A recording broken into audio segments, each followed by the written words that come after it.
जहां इंद्रियों को दिव्य करना है वहां हम इनको और मलिन कर रहे हैं। जनेन्द्रिय का वेग न सहने के कारण हम परस्पर शरीरों के आकर्षण में भोग वासना में लिप्त हो गए। मन और जनेन्द्रिय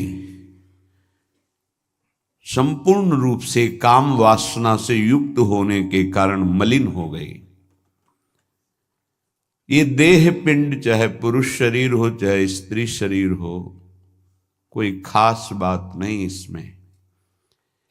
इसमें खास बात है भगवान की प्राप्ति कर लेना। खास बात है तुम्हारा चिंतन दिव्य हो जाना। खास बात है इस शरीर से सबकी सेवा बन जाए। माता पिता भाई बंधु परिवार समाज राष्ट्र धर्म भगवान सबकी सेवा बन जाए तो ये शरीर सार्थक हुआ। नहीं क्या मांस का पिंड है, रक्त संचरित नसनाड़ियां हड्डी त्वचा और इसमें जो डालो मलमूत्र बन गया। जितने द्वार हैं उनका सबको परिचय है ही है। कौन से सुख के लिए परस्पर शरीर में आकर्षण होता है? सच्चिदानंद सुख की लालसा वाला शारीरिक सुख के भोग में यदि अनेक जीवन व्यतीत करने के बाद ये भी जीवन व्यतीत कर दिया तो हाथ क्या लगेगा? इतना जीवन व्यतीत कर दिया, क्या हाथ लगा? बहुत विवेक विचार की जरूरत है। धर्मयुक्त काम भगवान ने अपना स्वरूप बताया है सृष्टि संचालन के लिए। यदि विवाह पाणी ग्रहण संस्कार करके संतानोत्पत्ति के लिए विधान किया गया है तो वो धर्मयुक्त काम है, व्यभिचार वहां भी नहीं, धर्मयुक्त काम। अन्यथा धर्म विरुद्ध यदि काम का सेवन किया जाए तो घोर पापाचरण बनने लगता है और मलिनता पे मलिनता होती चली जाती है। स्त्री रूपा मेध्य पिंडे मुंह रमृत धिया। हमारी बुद्धि इतनी मलिन हो गई है कि मलमूत्र के द्वार को अमृत पान का स्वरूप समझते हैं। कितनी निकृष्ट बुद्धि है। इन शरीरों पे है क्या? ऊपर के द्वार देखो, आंख से कीचड़ निकले, नाक से कितनी खखार के थूको, वमन करके देखो। नीचे के द्वार तो दुर्गंध युक्त मलमूत्र के ही हैं। किन भोगों में तुम अमृत पान करना चाहते हो? स्त्री रूपा मेध्य पिंडे मुहु रमृत धिया नित्य लोलुभ्यमानम। नित्य तुम लुभायमान हो रहे हो कि अगर ये शरीर भोगने को मिल जाए, ये शरीर मिल जाए तो हमारा जीवन धन्य हो जाए।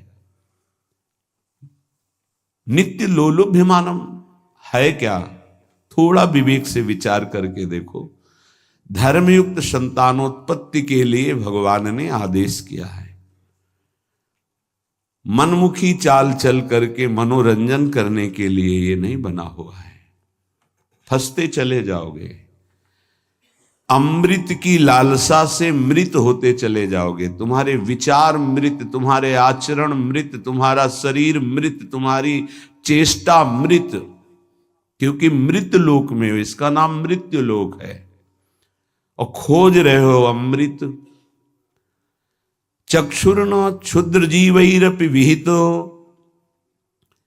ये नेत्र मिथ्या रूप में लुभायमान हो रहे हैं। चमड़ी ऊपर से गोरी पीली जैसी भी, उसी में हम आसक्त हो रहे हैं। इतने आसक्त हो रहे हैं।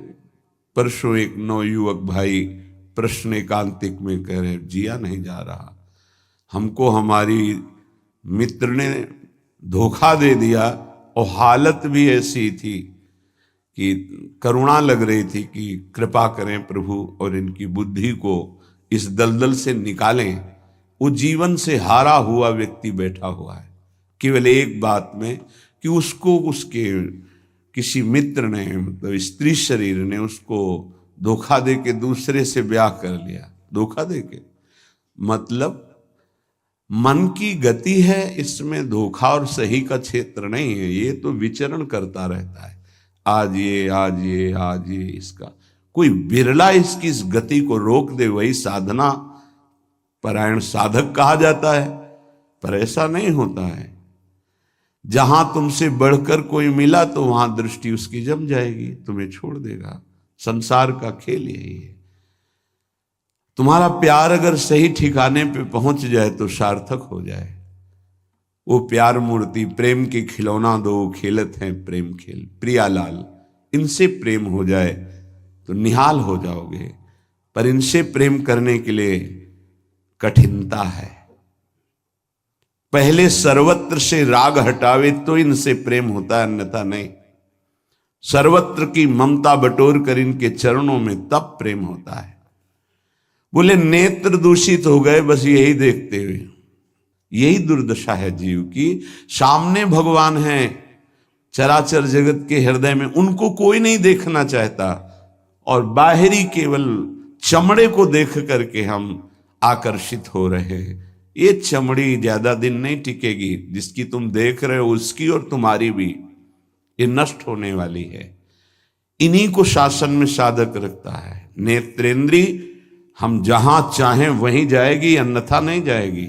अभ्यास कीजिए नाम जप के द्वारा। ऐसे थोड़ी कि बात कर रहे हो किसी संत से भगवत चर्चा और तुम्हारी दृष्टि जा रही बार बार, और इतनी हिम्मत तुम्हारी कि भगवत भाव के वातावरण में तुम्हारी अशुद्ध वृत्ति उधर देखने की कोशिश कर रही। क्या देख रहे हो? चुप हो, एकदम शांत। चक्षुर्न क्षुद्र जीवैरपि विहित मृषा मानना अत्यंत मग्नाहा। ये क्षुद्र जीव समझ नहीं पा रहे कि नेत्र किसके लिए मिले। ये नेत्र मिले भगवत साक्षात्कार के लिए।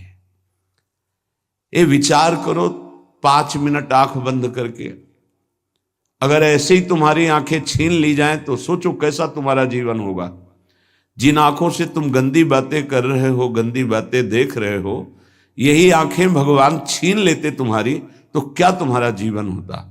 आज तुम्हें भगवान ने आंख दी है, तुम इससे धर्म का दर्शन करो, सब में भगवत दर्शन करो, श्री विग्रह के दर्शन करो, संत दर्शन करो, नेत्र पावन करो। नेत्रों को दूषित कर लिया हमारी वाक इंद्री। जब हम इससे चिदानंद नाम जप करते हैं, चिदानंद लीला का गायन करते हैं, तो वाणी भी चिदानंद हो जाती है। श्रवणेन्द्रिय, जब इससे हम नाम कीर्तन सुनते हैं, नाम जब सुनते हैं, भगवत लीला सुनते हैं, तो श्रवणेन्द्रिय चिदानंद हो जाती है। ऐसे समस्त इंद्रियां जब केवल आराध्य देव के प्रति समर्पित होकर क्रियान्वित होती हैं, तो उनमें ये सामर्थ्य आ जाती है कि उपासक की श्रवणेन्द्रिय निकुंज में प्रिया प्रीतम क्या बात कर रहे हैं ये सुनाई देने लगता है। निकुंज में प्रिया प्रीतम कैसी शोभा से विराजमान है ये दिखाई देने लगता है। आज कौन से सौरभ का लेप किया गया ये घ्राणेन्द्रिय से पता चलने लगता है। प्रिया प्रीतम की दिव्य लीला का इंद्रियां अनुभव करने लगती हैं, जो कि इंद्रिय मन से बिल्कुल अगोचर है। अगर उपासक इन इंद्रियों को थोड़ी भी स्वतंत्रता दे देगा तो इनका स्वभाव है प्रकृति स्थान कर्षति। ये प्रकृति के वस्तु व्यक्ति स्थान के आकर्षण में फंस जाएंगे। फिर ये महासुख जिसकी हमारे हृदय में लालसा है, वो प्रकृति से पूर्ण होने वाली नहीं, वो परमात्मा से होने वाली है। जब हमारी इंद्रियां प्रकृति की तरफ जाती हैं तो मलिन हो जाती है, और मिथ्या देह सम्मान को तुमने सुख मान लिया। 4 लोग नमस्कार किए तो तुम अपने को श्रेष्ठ समझ लिए। किंचन मात्र भी कोई श्रेष्ठ नहीं है। ये पंचभूत शरीर सबके उसी सामग्री से बने हुए हैं। अंदर जो जीव अंश है भगवान का बिल्कुल बराबर है। अब जो सम्मान और अपमान होता है गुण और अवगुण का होता है, और गुण और अवगुण दोनों मायाकृत है। सुनो तात मायाकृत गुण और दोष अनेक, ये दोनों मायाकृत है। तो तुम किसका सम्मान? माया का। किसका अपमान? माया का। तुम तो मान और अपमान दोनों से परे हो। अगर कोई तुम्हें प्रणाम कर रहा है तो तुमको उसकी श्रद्धा को प्रणाम करना है। तुम खास थोड़ी हो गए कि वो तुम्हें साष्टांग प्रणाम कर रहा है तो तुम महान हो गए। महान वो है जो साष्टांग प्रणाम कर रहा है, उसकी श्रद्धा प्रबल है। नहीं कि वो कोई अंतर नहीं। जो इस देह में पंचभूत वही उस देह में पंचभूत, जो इसमें परमात्मा का अंश वो उसमें परमात्मा का अंश, उसकी श्रद्धा बड़ी है इसलिए वो आपकी तरफ प्रणाम कर रहा है। बोले बहुत बुरा हो गया। मिथ्या मृषा मानना अत्यंत मगनाह, मैं झूठ मूठ अपने को बड़ा मानकर सम्मान प्राप्त करने की लालसा, सम्मान स्वीकार कर लिया तो हृदय अपवित्र हो गया।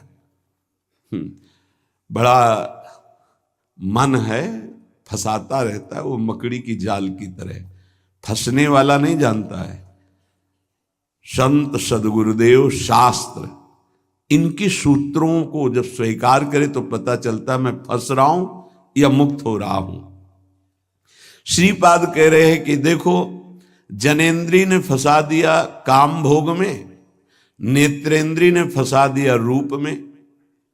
सच्ची अगर सावधान न रहे तो ऐसे ऐसे फंसाव हैं कि जीवन ही नष्ट हो जाता है, पूरा जीवन। अब उसको लाख समझा रहे थे, कुछ समझ में नहीं आ रहा था। बस वो ये समझ रहा था कोई आशीर्वाद मिल जाए, जादू टोना मिल जाए कि वो जो हमारी मित्र है वो वापस हमको मिल जाए वापस। बस उसको इतना ही लक्ष्य था। और हम ज्ञान विज्ञान वर्णन कर रहे थे, सुन बैठा था केवल, क्योंकि समझ में आता है ना आप हमारी बात पकड़ रहे हो कि नहीं पकड़ रहे। नेत्रेंद्री ने रूपों में फंसा दिया, हृदय मलिन हो गया सम्मान प्राप्त करने की लालसा से। और कह रहे जिभ्या मिष्टान्न निष्ठा विरमति न मनाग वित्त सग्रंधनुचितम। जबान आ गई भोजन के स्वाद में, ये मिष्ठान्न है, ये चटपटा है, ये बड़ा स्वादिष्ट है। जिभ्या रसेंद्री यदि भोजन के स्वाद में मगन है तो राधा नाम सुधा रसम का स्वाद नहीं ले पाएगी। उचित आहार जो भगवत प्रसाद रूप है उसको डाल लेते हैं, उसके प्रति हम आसक्त नहीं होते, स्वाद दृष्टि नहीं रखते। पूर्व के संत भगवान के दर्शन होते थे, खप्पर रखते थे नारियल का, नारायण नारायण, दाल खीर रोटी जो भी मिला खप्पर में डाला मिलाया। स्वाद से मतलब नहीं, प्राण पोषण से मतलब है। और यहाँ धनिया की चटनी अलग, टमाटर की चटनी अलग, भरौआ मिर्च अलग, ये अलग ये अलग, तो फिर राधा नाम सुधा रसम भूल जाओ। ये 2 अंगुल की जबान है, बस इतने में सारा खेल है। यहां से नीचे उतरने पर कोई स्वाद नहीं है भाई, इतने में घुमाने का स्वाद है। और अच्छे अच्छे इसी में फंस जाते हैं। जिसकी रसेंद्री विजयी नहीं हुआ रसेंद्री से, वो हर इंद्री का विजयी होने पर भी विजयी नहीं माना जाता। रसेंद्री विजयी जनेन्द्री विजयी जरूर होगा, और रसेंद्री जनेन्द्री विजयी संपूर्ण इंद्रियों का विजेता माना जाता है। धैर्यवान उसे ही कहते हैं जो 2 इंद्रियों को काबू में कर ले, रसेंद्री और जनेन्द्री।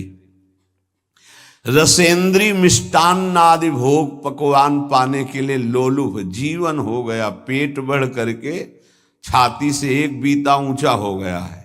उठने बैठने में दिक्कत होती है, पर पाने के समय और कितना अधिक पाया जा सके, ये स्वाद वो स्वाद वो स्वाद कितना पाओगे, मर जाओगे पाते पाते, फिर भी तृप्ति नहीं होगी।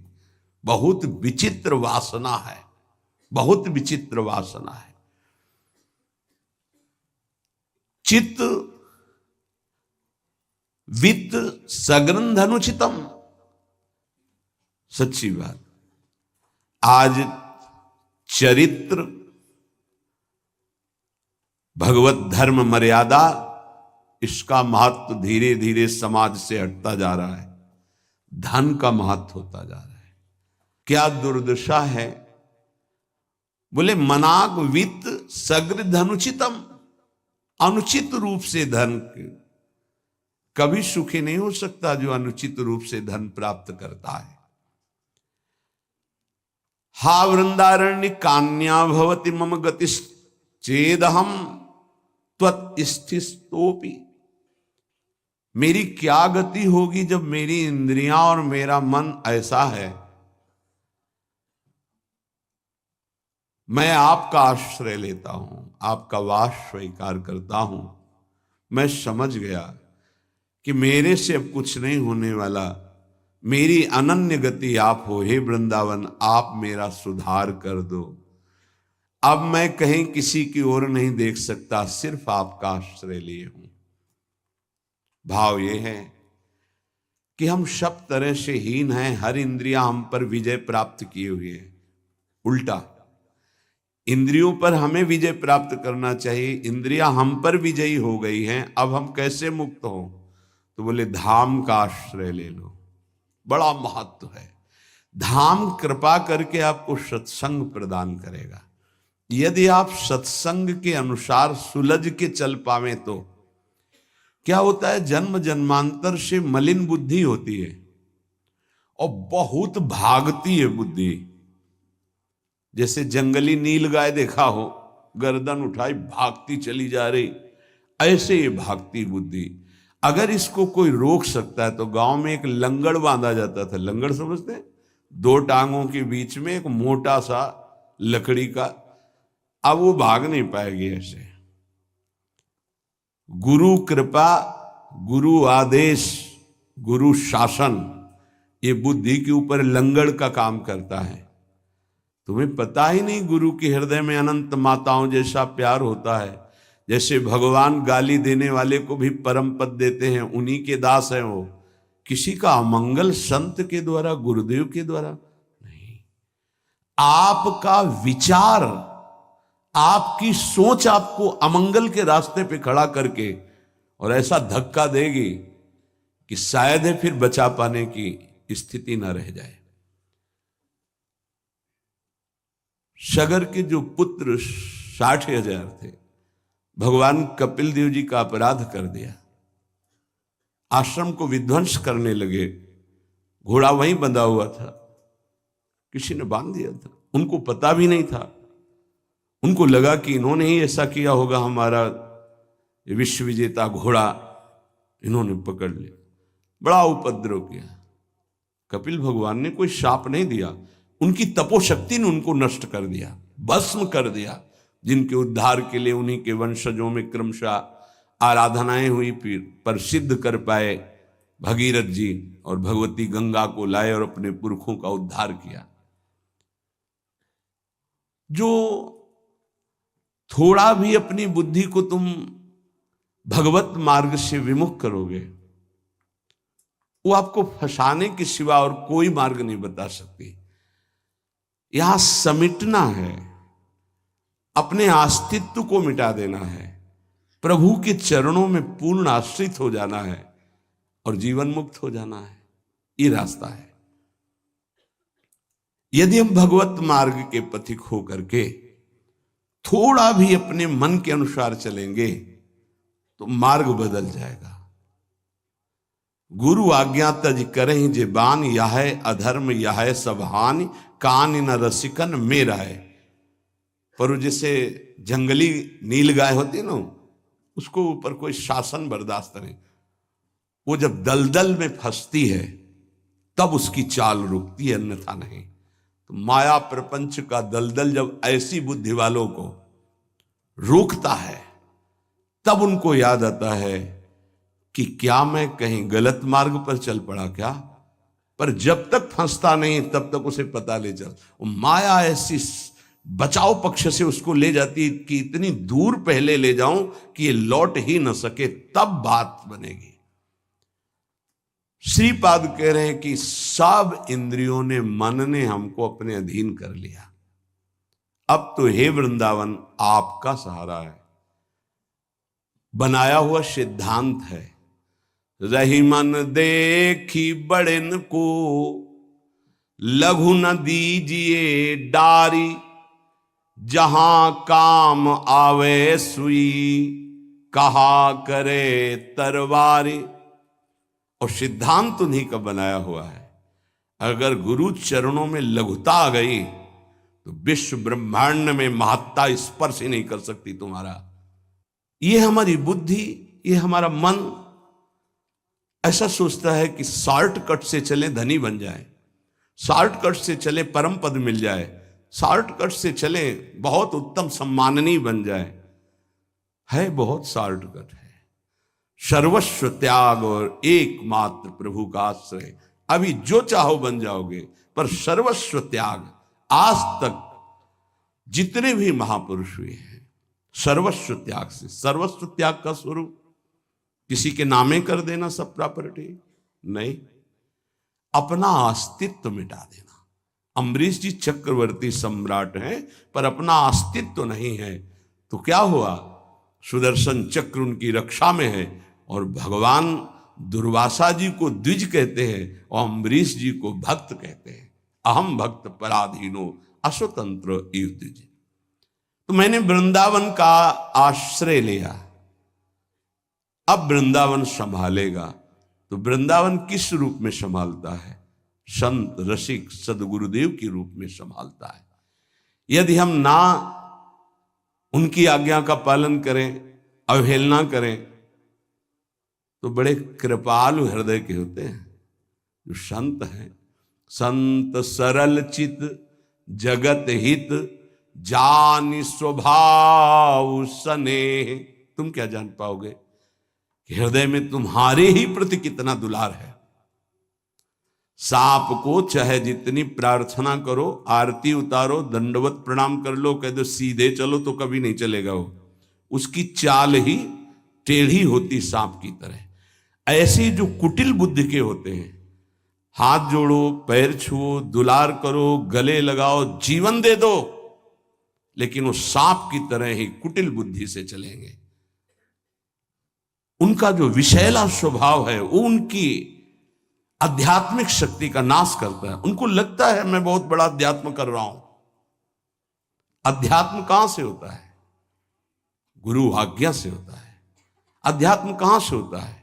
गुरु मंत्र के निरंतर सुमिरन से होता है। अध्यात्म जिसके अंदर है तो त्रिभुवन का संपूर्ण वैभव उसको मृत तुल्य लगता है। मृत तुल्य, न पारमेष्ठ्यम न महेंद्र दिष्ण्यम। आपको लगेगा भरण पोषण कैसे होगा? तो भगवान, उनके वचन यही भक्त का आश्रय होते हैं। भगवान ने कहा अनन्यश्चिंत्यन्तो माम, तुम्हारी एक ही जिम्मेवारी है, तुम केवल मेरा अनन्य चिंतन करो। और जो अनन्य चिंतन करता है ये जनाः पर्युपासते, जो ऐसी उपासना करता है अनन्य चिंतन से, तो योगक्षेमम वहाम्यहम, मैं उसके योगक्षेम का वहन करता हूं। अप्राप्ति की प्राप्ति और प्राप्ति की रक्षा ये मैं करता हूं। शुद्ध परमार्थ को जान लो, जीवन मुक्त हो जाओ, फंसने में देर नहीं लगती। ये मन कभी भी कहीं भी कैसे भी आचरणों में फंसा सकता है। अजामिल जी अपनी इंद्रियों की चंचलता को शासन में लेकर के अपने पिता की सेवा में गुरु भाव से लगे थे। बड़े धर्मात्मा पिता थे। एक दिन वो समिधा लेने के लिए गए तो जंगल में देखा एक शराब पिए हुए व्यक्ति किसी वैश्या से सहवास कर रहा है।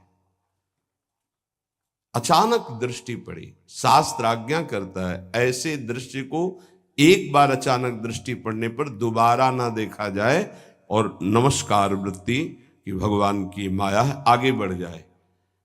पर वो तो सेवा को छोड़ करके उसी को केवल देखने लगे। देखते ही चिंतन बढ़ा।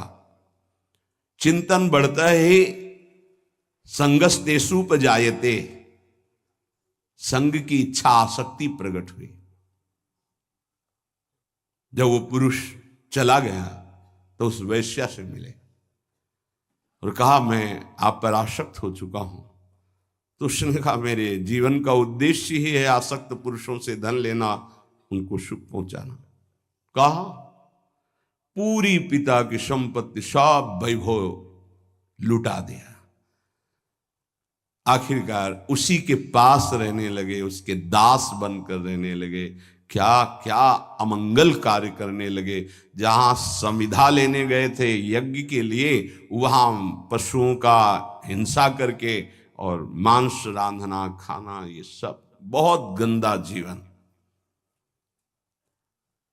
एक बार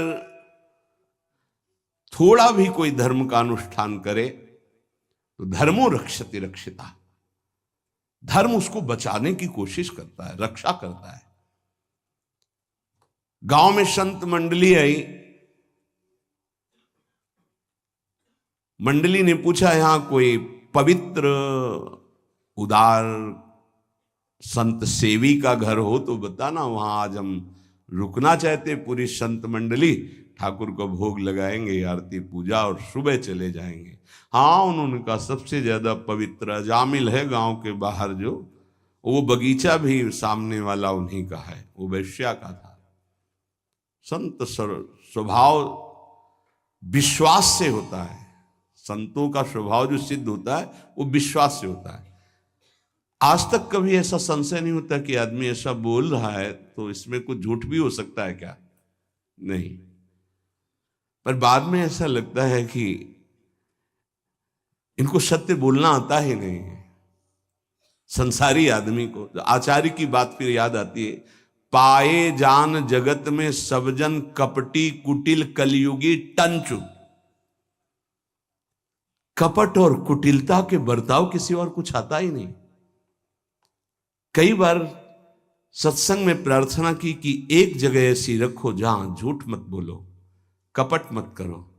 गुरु दरबार, दंड दो या पुरस्कार दो, आपके हैं, गलत हैं या सही हैं आपके सामने है। एक जगह तो, पर और जगह सब फिट हो सकता है, एक जगह जरूर छल कपट करेगा, क्योंकि पतन वहीं से होता है, जीव का पतन वहीं से होता है। जहां गुरुजनों से कपट और छल किया गया, माया जो कपट का जाल और छल का बिछाती, उसे कोई नहीं काट सकता। माया के जाल को कोई नहीं काट सकता। काटने के लिए गुरु प्रसन्न साहब अनुकूला, जैसे हमसे बोला जाता है, संतों से बोला जाता है, अक्षरशः लगता है सत्य बोल रहा है, संशय ही नहीं, क्योंकि विश्वास की धरा से ही चला जाता है, विश्वास ही होता है। तो संत जनों ने जाके वहां डेरा लगा दिया। ठाकुर जी विराजमान के, आरती पूजा शुरू, इतने में देखा एक मलिन वस्त्र पहने और एक हिरन कांधे पे टांगे और अस्त्र ली हुई वहां।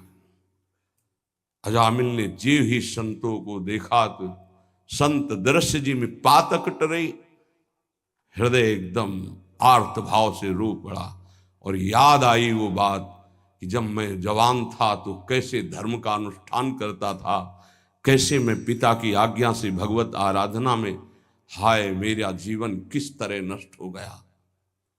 नजदीक गया, साष्टांग दंडवत। देखते ही संतों ने समझ लिया। उन्होंने कहा भाई ये बगीचा आपका है? बोल भी नहीं पा रहे थे, बस इशारा किया। हाँ बोले, बताया गया था कि गांव के बाहर एक ब्राह्मण हैं, बड़े पवित्र हैं, तो आपका ही नाम अजामिल है। बोले प्रभु ये तो आपके साथ उपहास किया गया है, मैं पवित्र नहीं, बहुत नीच पापी हूं। ऐसा धर्म का त्याग करके पापाचरण में वैश्या के मल जैसे अन्न से उदर पोषण करता हूं, ये देख रहे हो आप हिंसा, मेरे जैसा पातकी भ्रष्ट कोई नहीं होगा, ये तो आपके साथ उपहास किया गया। उनका भाई अब रात्रि में तो ठाकुर जी नहीं हटाएंगे, यहीं विराजमान करेंगे,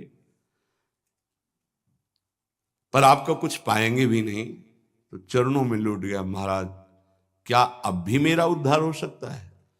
कहा आखिरी श्वास तक जीव को भगवत प्राप्ति का अवसर दिया जाता है। एक उपाय है, मैं देख रहा हूं तुम्हारे द्वारा वैश्या से कभी पुत्र होगा, तुम उसका नाम नारायण रख देना, बस। अब आप यहां से जाएं, हमारी ठाकुर सेवा है, हम सब संत अपने एक नाम कीर्तन पाठ और ध्यान आदि, आप जाएं, आपका मंगल होगा। समय आने पर बालक हुआ, वो उससे अत्यंत आसक्ति हो गई। जरा सी इंद्रियों की छूट दी तो एक संयमी ब्रह्मचारी नियमनिष्ठ ऐसे भ्रष्ट आचरणों में फंस गया। पिता ने फिर ब्याह भी करवाया था, पर दृष्टि जहां फंस गई। कुसंग हुआ तो जीवन बर्बाद हो गया, और सत्संग हुआ तो देखो कैसे परम पद मिलता है। अब तो उसी छोटे पुत्र को गोद में लेके घूमना, उसी से प्यार, उसी से दुलार। उसको क्या पता कि एक भयावह समय होता है जिसका नाम मृत्यु है। वो कभी भी किसी पर आक्रमण कर सकती है, और जब यहां से जाओगे ना तो कुछ भी तुम्हारे साथ नहीं। तुम्हारा किया हुआ धर्म और अधर्म, ये दोनों तुम्हारे साथ जाएंगे, जिसे शुभ और अशुभ कर्म कहते हैं। अचानक उसको दिखाई दिया दो भयंकर यमदूत। कांपने लगा। यमदूतों की दृष्टि मात्र से उसके मलमूत्र छूट गए, इतने भयानक। और उसकी आसक्ति अपने पुत्र पे थी, तो ऐसा लगा कि मैं आखिरी में एक बार अपने पुत्र को बुला के देख लूं। बुलाया, नारायण, बस मंगल हो गया।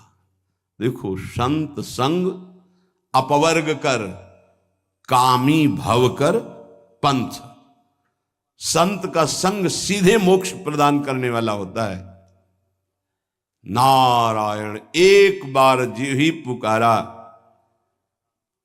नारायण, णा पे जबान पहुंची कि दो दिव्य पार्षद भगवान के चतुर्भुज नारायण स्वरूप श्यामल कांति है, यमराज के दूतों को डांटा और फांसी काट दी। अब तुम इस जीव को स्पर्श भी करने का अधिकार खो चुके हो। बड़ा सुंदर प्रसंग है। अगर इसे बार बार हम सुने और इसे हृदय में बैठा लें तो जीवन मुक्त होने के लिए पर्याप्त साधन है। नाम महामंगल मूद में अजामिल जी की चेतना लुप्त होने वाली थी, फांसी पड़ चुकी थी यमदूतों की।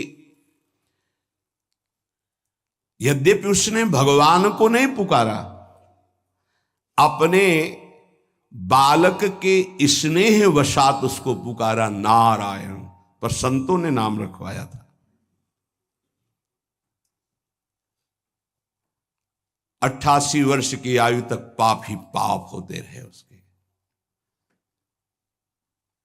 यमदूतों को डांट कर भगवान के पार्षदों ने कहा, अब तुम स्पर्श भी नहीं कर सकते इसको।